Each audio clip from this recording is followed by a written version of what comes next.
Hah? Gedung setan? Jadi, gedungnya ada setannya dong? Siapa sih warga Surabaya yang gak tahu gedung ini? Gedung setan berada di Jalan Banyu Urip Wetan, Surabaya, dan lokasi gedung ini berada di tengah area pemakaman Tionghoa. Sampai sekarang, gedung ini masih berdiri megah. Meskipun tampak lusuh, gedung ini menyimpan banyak sejarah loh. Jika dilihat dari luar, gedung ini tampak besar dan angker. Gedung Setan merupakan gedung bekas kantor Gubernur VOC di daerah Jawa Timur yang sudah berdiri sejak tahun 1809. Jadi, kalau dihitung-hitung, gedung ini sudah berumur 2 abad lebih loh. Setelah itu, gedung ini dibeli oleh seorang dokter bernama Dr. Teng Xiaohie atau Teng Kuen Guan sekitar tahun 1945. Dan gedung ini pernah dijadikan sebagai tempat pengungsian orang-orang Tionghoa pada tahun 1948. Karena ada kerusuhan rasial yang membuat keadaan dirasa belum aman. Setelah dirasa aman, beberapa orang pergi kembali ke daerahnya masing-masing. Tetapi ada juga yang memutuskan untuk menetap di Gedung Setan. Jadi, kok bisa disebut Gedung Setan? Ayo cari tahu sejarahnya.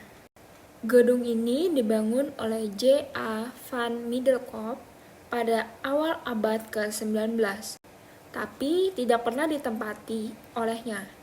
Karena pada saat itu, J.A. van Middelkoop menjabat sebagai Gezaghebber atau dalam bahasa Indonesianya, Letnan Gubernur. Ia diharuskan untuk menempati rumah dinas yang berada di kawasan Simpang. Setelah itu, pada tahun 1810, Middelkoop diangkat menjadi Gubernur Maluku dan meninggal di Maluku pada tahun 1822. Rumah itu pun tidak ada penghuninya dan terlantar sampai seorang dokter dari Tionghoa bernama Dr. Teng Xiaohie membelinya. Kabarnya saat Dr. Teng Xiaohie tinggal di situ, ia selalu mendapat gangguan dari hantu berwujud perempuan Eropa yang dikabarkan hantu tersebut adalah pembantu rumah tangga Middelkoop yang bunuh diri. Akibatnya, rumah mewah tersebut tidak pernah ditempati lagi oleh Dr. Teng Xiaohie. Rumah tersebut kembali kosong dan terlantar, sampai suatu saat didatangi seorang pintar, semacam dukun bernama Nyonya Monch, untuk memanggil arwah hantu tersebut. Tapi saat prosesi pemanggilan arwah dilakukan, ternyata tidak ada satupun hantu yang menampakkan diri. Setelah peperangan, banyak orang yang kehilangan rumah dan ingin menempati rumah mewah tersebut.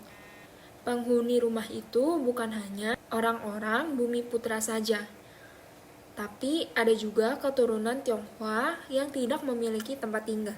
Saat ini rumah tersebut masih ditempati dan penghuni rumah tersebut berjumlah ratusan orang. Awalnya hanya ada 25 keluarga. Sekarang yang tinggal di situ sudah ada sekitar 53 keluarga yang terdiri dari berbagai ras, yakni Tionghoa, Jawa, Madura, Bali, NTT, sampai Ambon. Gedung yang telah berusia 2 abad ini telah dinyatakan sebagai cagar budaya oleh pemerintah kota Surabaya. Namun, tidak dapat direvitalisasi karena secara hukum pernah menjadi milik pribadi. Unik banget kan guys? Gedung ini merupakan saksi buta masa penjajahan loh. Terima kasih teman-teman sudah mau mendengarkan. Semoga informasi ini berguna.